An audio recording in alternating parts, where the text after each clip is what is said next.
Did you know there's a new classification of athlete out there? What is it? It's like there's like CrossFitters, bodybuilders, like all kinds of different like bikini athletes and stuff. There's a new one that I've discovered, so I'm seeing it everywhere, is like professional warmer-uppers. So like they're just like experts at warming up. Like just That's all they do. fucking super specific, almost sports specific, yet no sports being played or getting ready for. Like really specific stuff being done before workouts. Right. It's just like next level stuff. Probably going to be in the Olympics soon. Professional warmer-uppers. Wicked, wicked, wicked, wicked. Wicked tones, you know. Perpetual warmer-uppers. These people are constantly warming up for something like a sport that they're never going to play, or an action they're never going to perform. So they can spend more time warming up and like getting themselves their mobility correct and all this different shit, that then come in the gym and just do stuff that doesn't require that warm up at all. Like the warm up was probably more taxing than the actual fucking workout for sure. You'll never see me on this ever again. I'm gonna do this for this video, so everyone can shut the fuck up about how I did a rant on T-bar rows. And like, well, show us how to do it, man. It's like, all right, but I don't even do it. So because I see that it's a fucking useless lift, right? So it's not useless. It's just like these angles. Like, first of all, I'm at an angle now where if I'm postured, I'm at an angle to pull. Like my hips are behind me, my shoulders are in front of me. I'm able to drive up through stuff. So me getting here and then going, or yanking. So in the act of yanking up and doing this, I've actually lessened the range of motion in the pull. Whereas if I took off and I just postured up here and I let arms fall and I rolled up through and I squeezed, which even this is shit, like a horrible angle. It's like here I'm like, oh, what am I doing? And I gotta let this thing out. Because the weight is so fucking far in front of me that I can't get leverage on this thing ever. And I understand people's like, oh, you can hunch over and you can really get that stretch in your back and whatever. It's like, you can literally get that on every fucking back machine with a chest pad. That's the whole point of a chest pad on a back, on any type of back pull. Like even this one here, everywhere in the fucking gym, there's a chest supported back row. It doesn't need, this is like probably the worst angle that you could do it on. Unless you want to just literally use this to stretch and just hang here and just relax your back and feel it opening. And then maybe move like a small range of motion through up and down. But even here, I wouldn't want to go much heavier than that. Maybe 2 plates max. Just rocking up, feeling my back open, squeeze it together. But this idea, these guys are like, one, they're putting like 4 or 5 plates on here. So as soon as they pick it up, instead of the weight being here where it should be to drive, it's here. So it's back in my feet and I'm just like, oh, I don't want to get fucking impaled on the ground because this weight's gonna fucking pull me out of here, right? So they're already sitting back, humping the bar. As you can see, I'm humping this bar because I have no fucking leverage on this machine. So I'm trying to create an advantage. Instead of being here and rocking up through, these guys pin here and then they go, and it's just trap and pull, right? It's like, there's so many better options. Like we can go in the other room, we'll show an even shittier one. It's like, you guys and girls not so much, but you guys saw these videos back in the day of whether it's Ronnie, whether it's Branch, whether it's whoever, working out at Metroflex, whatever gym they're at. Not to like talk shit about any gyms, those gyms are cool as hell, but they're limited in equipment. Let's put it nicely. The amount of equipment in there is sparse at best.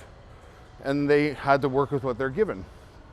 So yeah, this is the way to do it. You don't think if they had this Panada row that they'd fucking use this Panada row? Like, it's like, don't think that because you saw these videos of these different people doing these workouts, that they're newer videos, people still doing it.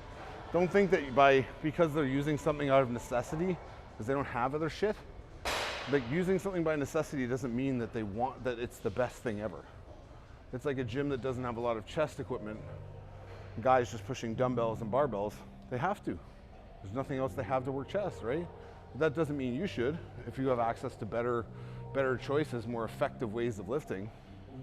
It's like these guys, like, you go to the trouble of these guys, Dorian and Noah, creating this amazing gym with all this like state-of-the-art equipment. People come here and train, they pay a good amount of money every month to be here, or for a day rate to come in for the day. And you have all this stuff, and you're gonna go do that shit.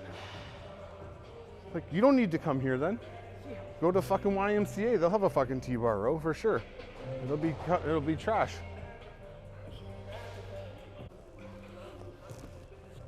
Iteration of the fucking worst lift ever designed. Why is this one worse than the other one? It's not that they're worse. This one's even weirder angle. So like I'm almost at like this is like a 30-degree angle. Or what is this? And I'm like, my arms are out in front of me, so I can't even, like, even if no matter what grip I pick here, they all fucking shit. So like if I hang here, one that's off balance, it's leaning towards this side more for some unknown reason. So it's like when I'm postured up here, I can flex back. So again, even if I'm squeezing back here, my body wants to do this. I can't keep my hips behind me. I can't keep my hips up and rock unless I was to literally force my hips up in the air and rock and keep all my weight down on this chest pad. But everybody doesn't do that. Like we said, humps the bar or sits here and goes like this. Like, guys, up here, see how this is happening? There's no tension at the top of the pole. I don't care if you have 8 plates on there. The only tension is right here and then out. Here and then out. And then you get these guys and they're like, Hiccup thing again. just nonsense. You can hang over here.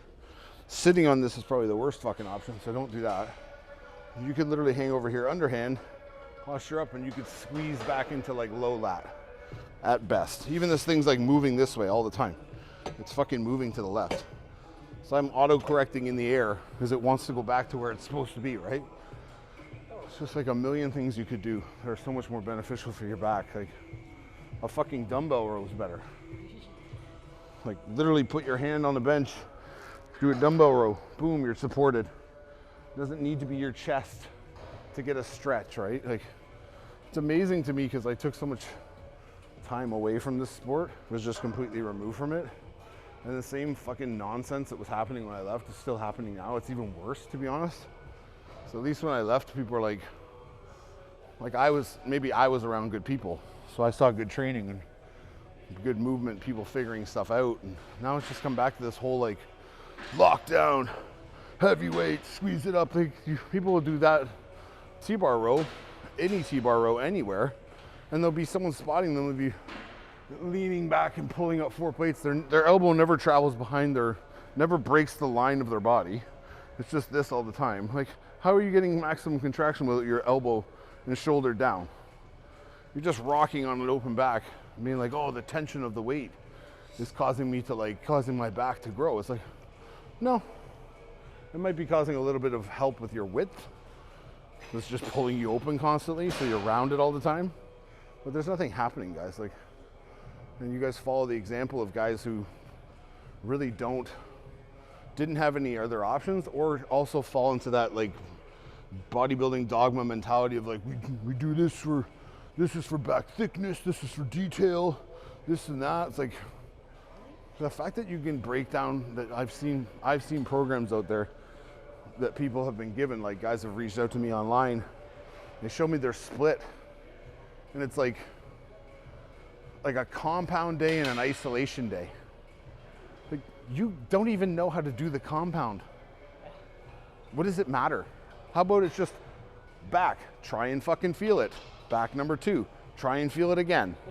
Because you guys are not feeling it either fucking day. Just because you're performing compound back movements or compound chest movements doesn't mean you're performing them well. You're just doing them and doing them horribly. And just because you're doing them more frequently or with more weight doesn't equal results. It's like when I say this, I really feel like a crazy person. Like, I think for me to say that, I'm assuming people watching like, well, no shit, Mike. But like, people are literally watching like, really? I'm like, yeah, man.